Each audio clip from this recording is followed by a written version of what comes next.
ایک بزرگ گزرے ہیں حضرت خواجہ نظام الدین اولیاء رحمۃ اللہ علیہ. وہ چشتیہ سلسلہ کے بزرگ تھے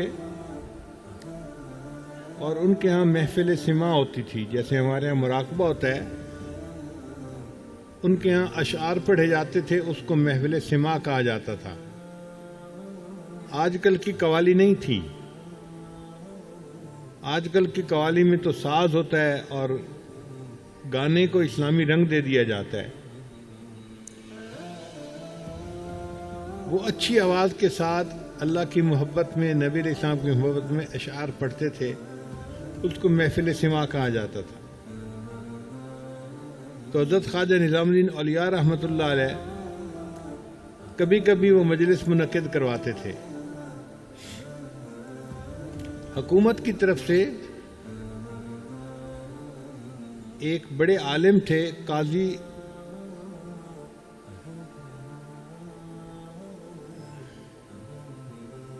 ضیاء الدین سنامی رحمۃ اللہ علیہ. وہ محتسب اعلیٰ مقرر تھے اور ان کی ذمہ داری تھی کہ اس قسم کے اعمال جو بدعات ہیں ان کو روک دیا جائے. تو قاضی ضیاء الدین سنامی رحمۃ اللہ کو جب پتہ چلتا کہ فلان جگہ پہ محفل سماع ہو رہی ہے، وہ وہاں پہنچتے اور اس محفل کو ختم کروا دیتے، لوگوں کو اٹھا دیتے، گھروں میں بھیج دیتے. اب جو سالکین تھے ان کو بڑا غصہ آتا. ہمارے شیخ اللہ کی محبت بڑھانے کے لیے ایک محفل کروا رہے تھے اور محفل اتنی جمی ہوئی تھی اور مزہ آ رہا تھا، اور یہ مولوی صاحب آئے، یہ پتہ نہیں کیا رف اینڈ ٹف ذہنیت رکھنے والے ہیں، اور یہ آ کے کہنے لگے کہ سب چلے جاؤ یہاں سے. تو انہوں نے محفل ختم کروا دی.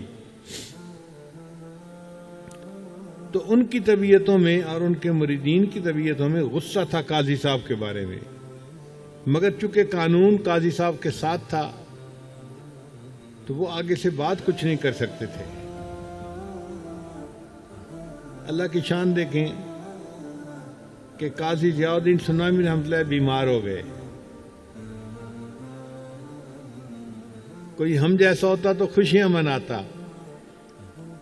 دیکھو جی، ساری زندگی انہوں نے ہماری مخالفت کی، اب اللہ نے پکڑا نا ان کو، اب یہ بیمار ہوئے، اب دیکھو ان کی جو ہے نا وہ باری آئی ہے. مگر اکابرین کے اندر اخلاص تھا، وہ اپنی ذاتیات کی وجہ سے ایک دوسرے سے دشمنی نہیں کرتے تھے.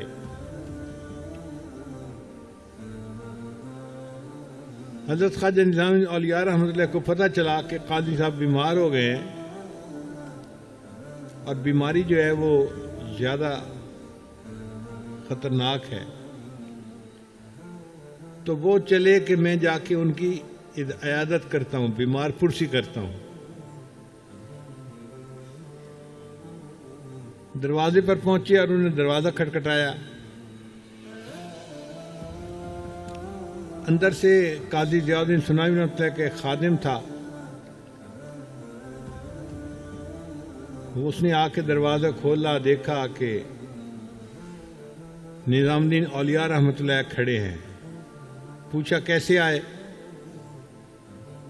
انہوں نے کہا جی کہ میں عیادت کے لیے حاضر ہوا ہوں، پتہ چلا بیمار تھے. اس نے جا کے قاضی صاحب کو بتایا. قاضی صاحب نے کہا بھئی بات یہ ہے کہ ان کے ساتھ میری ایکویشن کوئی شروع سے ٹھیک نہیں ہے، اور یہ میرا اب مرنے کا وقت ہے، اور میں نہیں چاہتا کہ کوئی ایسی بات ناخوشگوار پیش آئے کہ میری طبیعت کے اوپر تقدر ہو. تو آپ ان سے معذرت کر دیں کہ میں اس وقت رجوع اللہ کی کیفیت میں ہوں، میں کسی سے ملنا نہیں چاہتا. تو جب انہوں نے یہ پیغام بھجوایا تو خواجہ نظام الدین اولیاء رحمۃ اللہ علیہ فکر مند ہوئے کہ آخری وقت ہے اور وہ ملنا نہیں چاہتے، تو یہ تو پھر میری ان سے ملاقات ہی نہیں ہو سکے گی. تو خواجہ نظام الدین اولیاء رحمۃ اللہ نے اس خادم کو کہا کہ حضرت کو جا کر یہ کہو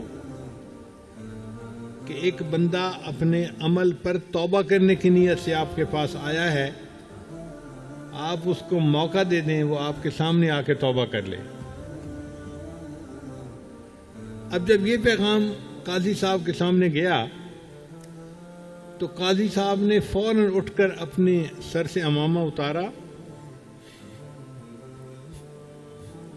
اور اپنے شاگرد کو کہا